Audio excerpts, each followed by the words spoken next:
મારા દીકરા દીકરો એક છે ને 4 થી 5 ની ચોપડી ભણે. અત્યારે ઓલા જીન્સ નો ફાઈટ આવે ને ફાઈટ લે હા એમાં જેવી કેવા હા એ મને નહીં ફાવે. એ અમારી ટાબરીઓ છે ને એવું જીન્સ પહેરીને મારી પાસે આવ્યો ને એટલે મેં એને કીધું મેં બેટા તારા પપ્પા ક્યાં ગયા? એ કે સુરત કહે મેં આવે એટલે મને કહેજે મારું વટવું. મને કે કેમ? મેં કીધું પૈસા ન હોય તો હું આપું તને. મેં કીધું બેટા સુરેન્દ્રનગર ભણવા જાય છે ને આવા ફાટલા કપડા પહેરાવાય? મને કે દાદા તમને ખબર ન પડે. મને ચોથી ચોપડી પડી મને કે દાદા તમને ખબર ન પડે.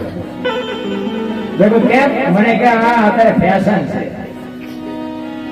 મેં કીધું બેટા આને આવા પહેરી ઠીકડા મારી મારીને એને મરી ગયા. જો ખબર હોય કે આવો ટેમ આવજો તો હાસ્ય ન રાખે. અરે એવો સમય આવ્યો હે ભલા ભલા. અરે ફેશન અત્યારે ધવળું નીકળ્યું આઈપા માથા જો તો ટકો હોય ને આઈપા કાન ઢાંકી દીધા હોય. આપણે ઘરવા કેવું નીકળ્યું છે આઈપા જે આપણે જોઈએ કેમ થાય આને મોટો કરાવવા લાગે. આઈપા જોઈએ તો સોટલો વાળા એવું હોય. કેવા ચીકર પાડે છે તો જો. અરે જીવવા જેવું ટાણું આવ્યું છે મોજથી જીવો. હળવા ફોડ દઈ કાંઈ કોઈની માટે વજન છે જ નહીં. આ તો બધા લઈને ફરે. મેં છોકરો મળે મેં મકાન બનાવે મેં ટ્રેક્ટર લીધું મેં ખેતર લીધું જાવ ત્યાં લેતા જજો ને બીજા વાપરજે. એટલે કાંઈ છે જ નહીં. હીરોવા કરો ને ભલા મને તો એક જ વાત મને તો એમ થાય ભગવાન છે કદાચ ભેગો થાય નહીં પણ થાય ને માગવાનું કેમ તો હું તો એક જ વાત માગું જેથી મારજે પણ મોકલજે આય નાય. આપણે ક્યાંય જાવ આ બધા મુક્તિ ની વાતો કરે. આપણે મુક્તિ જોતી જ નથી. આવી દુનિયા ક્યાં હોય? ભલે ને હારા ઘરે કૂતરો બનાવે તો શું અમુક કૂતરા પ્લાન માં ફરે ગયો શું એમાં વાંધો? અરે બાબુ જીવવા જેવું આવ્યું ભલા. મને ભાઈ કહેતા મને કે સમય કે ગાય ઘા જાય ના એ તો જેટલા વાગે હું તો જેટલા જ વાગે જેટલા વાગે હાથ તો જેટલા જ વાગે હાથ. તો મને કેવું લાગ્યું મેં કોઈ લાગે એ વાત હાજી પણ પેલા ભૂખ્યા રહેતા હતા કઠણ હતું એટલે લોકો દી જતો. અત્યારે મેં 10 વખત ખાઈ તો હજી ખાવાનું બાકી જ છે. અત્યારે આપણે ન જોયું નાસ્તો આવ્યો પરસાદી આવી આઈસ્ક્રીમ આવ્યો તો ઇન્કમ ચાટતા હતા. શું કેટલું ખાવું છે? આ ખાવાનું આટલું બધું છે ને એટલે બધા એમ છે કે સમય ખાય. બાકી તો બધું જેમ છે ને ઈશ્વરે જે બનાવ્યું છે ને પ્રકૃતિનો નિયમ જે છે ને એ જ પ્રમાણે છે. એમાં કાંઈ ફેરફાર નથી. જીવતા આવડે તો મને તેમ થાય કે આ સ્વર્ગ છે અને સતયુગ છે. બાકી તો આપણે કહ્યું કે આપણે કર્યું આપણે બગડેલા હોય તો કળિયુગમાં જ છે. મને એક ભાઈ કહે મને કે કળિયુગ ક્યારે પૂરો થાય સતયુગ ક્યારે ચાલુ થાય? મેં કહ્યું તું હું 2 ડફોળ છે આપણે બે સુધરી જાય એટલે હવે સતયુગ ચાલુ થઈ જાય. અરે સતયુગ તો આ સીમાને ઉભો રાયડું પડે છે પણ આપણે શું કરીએ તો આવે. હું અને મારી બેન બજારમાં નીકળ્યા હોય કોની દ્રષ્ટિ છે કે ભાઈ બેન હાલ્યા જતા લાગે. દ્રષ્ટિ જેની ખરાબ હોય વિચાર જેનો ખરાબ હોય તેની નજર ખરાબ હોય બાપુ કોઈ દી સતયુગ ન આવે. કારણ કે વિકાર માણસને એક હલકી દ્રષ્ટિથી જોવાની આદત થઈ ગઈ. નકર પતિ પત્ની હોય ને કદાચ એમ કીધું કે બે ભાઈ બહેન જેવા લાગે છે તો પણ આ દ્રષ્ટિ જ નથી, આ વિચાર જ નથી, આ મનોબળ જ નથી. અને એમ નામ આપણે સતયુગની રાહ જોઈએ એમ થોડો આવે. બાકી તો મેં કીધું ને મને બેનો ને મારે આ બેઠી છે ને એટલે હું બેનો માટે તો ખાસ કહું કે આ દુનિયામાં જો બાપુ તમે એક મર્યાદા મૂકી દો તો હવે દુનિયામાં કાંઈ વધ્યું નથી. એક લખી ત્યાં હમણાં કીધું ધર્મ ધ્રુજો પુરુષ નથી આવ્યો પુરુષથી નથી બધું ત્યાં બાપુ દીકરીઓ આબરૂ રાખી. હવે દીકરી બાપુ જો મર્યાદા મૂકી દે હવે કોણ આબરૂ રાખે?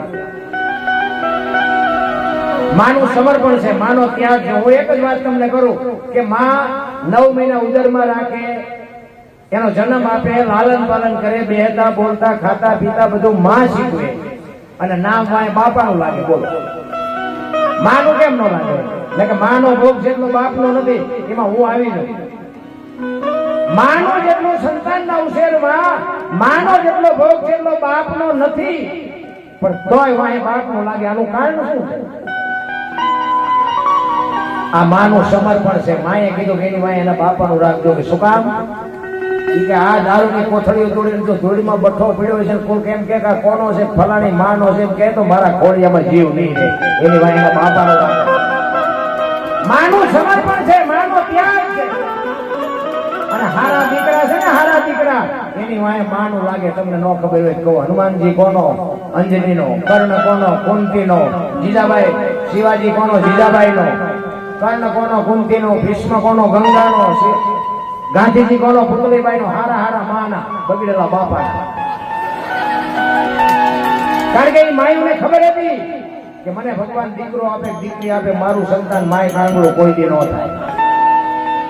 હનુમાનજીને માનું નામ અંજની છે, બાપના નામને લગભગ ને નહીં ખબર હોય. છત્રપતિ શિવાજી મહારાજની માનું નામ જીજાબાઈ છે, બધાને ખબર છે, પણ બાપનું નામ શું લગભગ ને નહીં ખબર હોય. એની વાય માનો લાગે. માં તમે જોવો ને બધા ઉપર બેઠી છે, શું કામ? ધજામ જાઓ, અરાસોર, પાવાગઢ, ચોટીલા, બધા માં ઉપર બેઠી. શું કામ? મારા સંતાનની નજર રહે એટલા માટે માં ઉપર બેઠી. બાપા બધા ભોયરામ છે, તંબાકેશ્વર ને રફાળેશ્વર ને ભોયરેશ્વર માન બાપમાં તો ધરતી ના આસમાન જેટલો ફરક છે. માં છે એ તો માં છે. બધા મળી નહીં માં ત્યાં સુધી પરમેશ્વર પશુ રહ્યો અને દેવકીની કુખે જન્મો પછી કાન કહેવાનો કાગડા. કૃષ્ણ પરમાત્માને એમ થયું કે માની મમતા આવી હોય, મારે માના ઉદરથી એકવાર જન્મ લેવો છે અને માના ખોળામાં રમવું છે.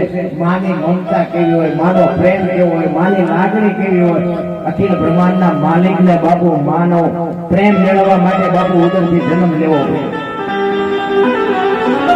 દીકરીઓને વંદન કરું છું. અને જો બાપુ બધાએ બધી દીકરીઓને કોઈ બંગલાની ગાડીઓ ન હોય, કારણ કે અમુક એવું માલ કરે તો બધું સારું જોઈને જ આપ્યું, પણ તમારા ભાઈ કઠણ હોય ને જીવ જાય, એમાં મા બાપ શું કરે?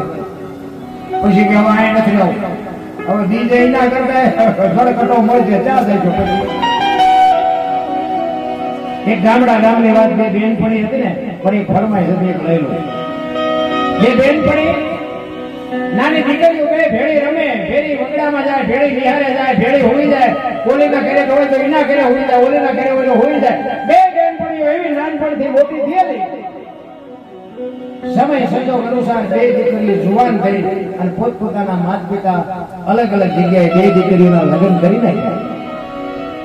એક દીકરીને જોવો ને ભાઈ મોટરની સાઈડ, અને એક દીકરીને તમે જોવો ને તો એની હાવો, એની નણંદ બાપુ આમ તમે જોવો તો હાણસી મણ તોડે એવી મારી ઘડીઓ. પૈસાદાર સુખી જે બેન છે એને એકવાર વિચાર આવ્યો કે હું મારા બાપાના ઘરે જઉં તે મારી બેન પણ એના હારે હોય. ઈ જયારે બાપાના ઘરે આવે તો હું મારા હારે હોય. અમે લગ્ન કર્યા તે તો બે બેનપણીઓ ભેગી નથી થઈ. એના ઘરવાળાને કીધું કે હાલો ને મારી બેનપણી ફલાણા ગામમાં છે, હાલો ને આપણે ગાડી લઈને જઈએ. અને મળી નથી, હું આ લગ્ન ત્યાં તેતું નહીં. અને એ કે કાંઈ વાંધો નહીં, હાલો. એ ગાડી લઈને ગયા, પૂછતા પૂછતા એના ઘરે ગયા અને આમ ઘરની ડેલીએ પહોંચ્યા ને એટલે કીધું ફલાણી બેન નું ઘર, એની હાવ ફળિયામાં ઉભી. એટલે એની હાવું કીધું કે હા આ ઘર. તો કે ક્યાં છે મારી બેનપણી? તો કે અંદર રૂમમાં છે. ત્યારે બેન અવાજ મારે છે, એ બેન અમે ઠેઠ ત્યાં આવ્યા, હવે તો તું રૂમમાંથી તો બહાર નીકળ. અને બેન ના પાડે છે, અંદર રૂમમાંથી ના પાડે છે. જો તમને મને દુઃખ કાંઈ પીડા જ નથી. દુઃખ કોને કહેવાય એની તમને યાદી કરાવું. એ દીકરી ના પાડે, એ કે હું બહાર નહીં નીકળું. તો શું કામ? ત્યારે દીકરી કહે છે, શું કહે છે? દુઃખનો એવું જો બાપડો માથે ઊંચા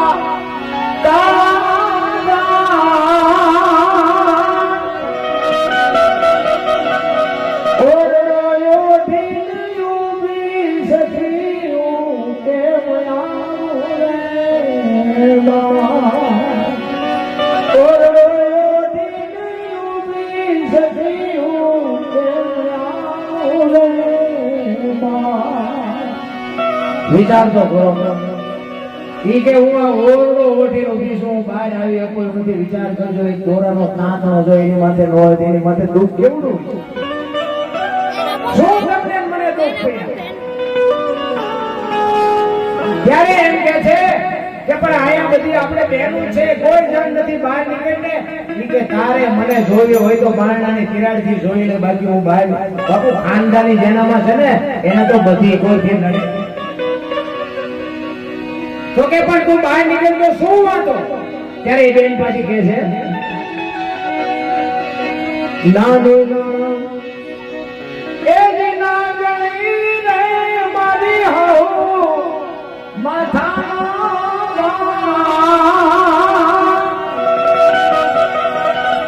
પણ આવી જો પીડા હોય તો તારે તારા ધણે થઈ નોંધું થઈ જવાય ને, શું કામ મારી જિંદગી જીવાય? ત્યારે એ કહે છે નાનું એ દિના ગણી છે ને ઈ હાઉ માથા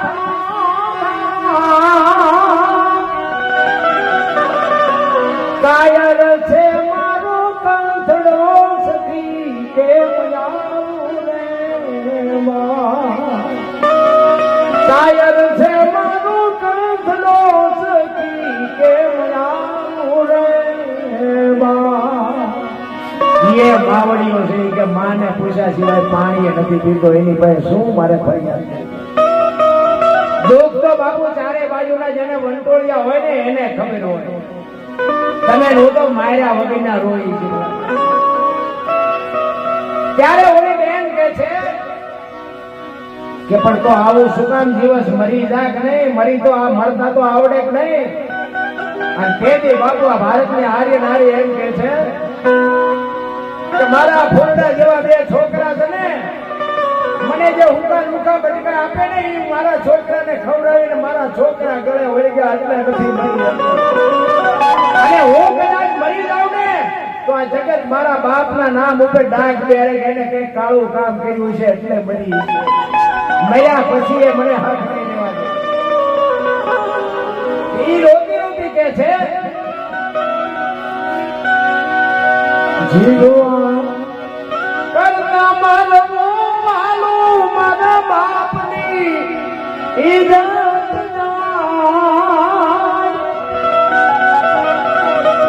મારા છોરો મને ગળે બની જાઉં કેમ આવું રે બા. હું આ મારા ફૂલડા છે ને આ ફૂલડા હાટું જીવી રહી છું. મને ખબર છે કે આવું જીવી શું કામ હોય.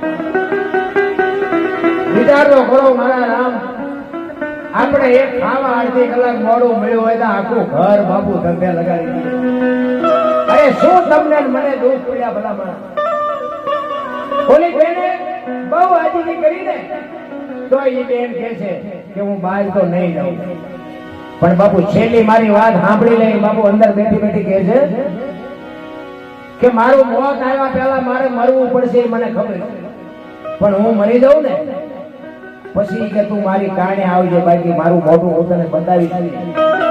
અને હું મરી જાઉં ને એટલે મારા ઘરે ન આવતી, શમશાને આવજે. અરે બાબુ શું દુઃખ પડ્યા છે આ દીકરી. તેથી દીકરી છેલ્લી ઘડીમાં કહે છે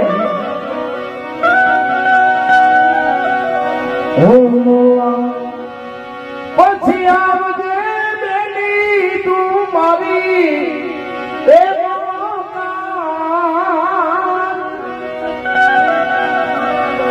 મહાને મારી રાખ રોતી કે આવું રે.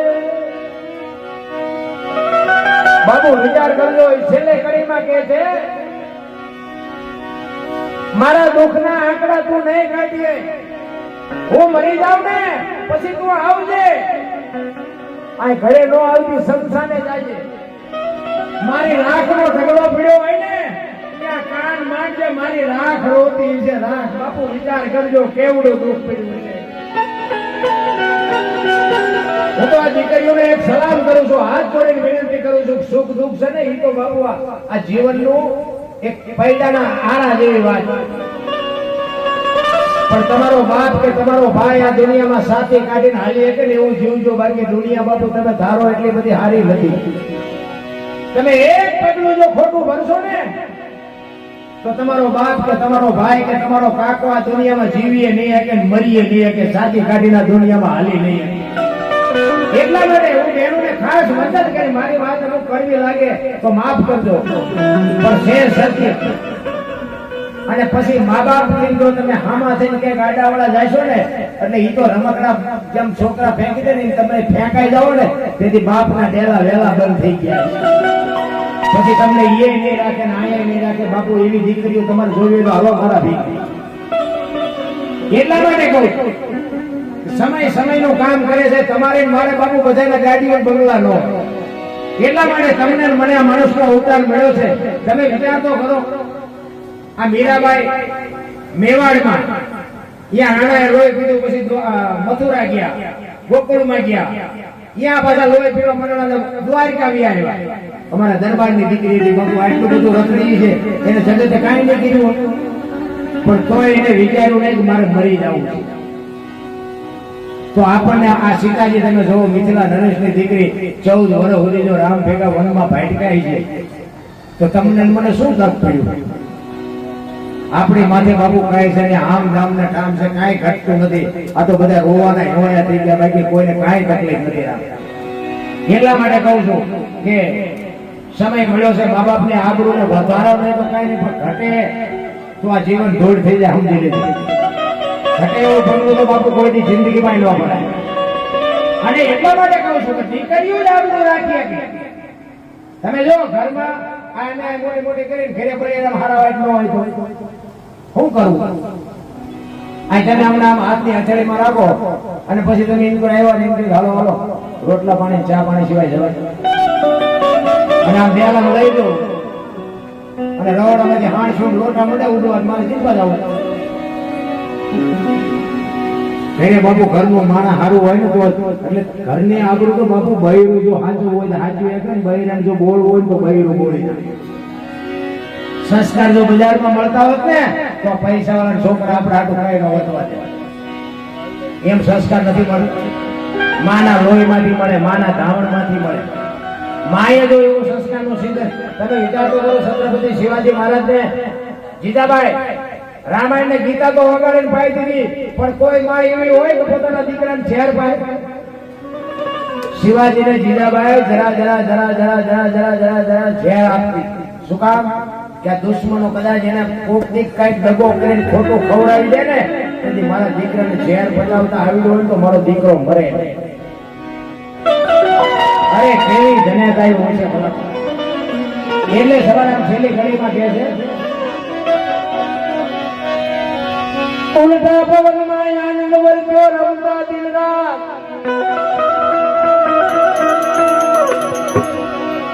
દાસ સૌ ફૂલગરજી ચરણે અમે કેને કરીએ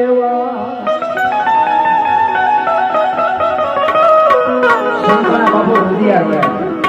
સંતો કહે છે અમારે કોઈને કહેવું છે પણ કોઈ મને પૂછતું જ નથી. મારે કોને કહેવું? ઈશ્વરને હું તો રાજ નથી ભેગા રમતા હતા પણ કે મને કોઈ પૂછે તો કહું ને, મને કોઈ પૂછતું જ નથી. સતાર બાપુની વાણી કે જેને જેને કહું એ કયો નો માને મૂર્ખો ગણી મને મારે છે લાતું નથી રહેવાતું હવે નથી રહેવાતું.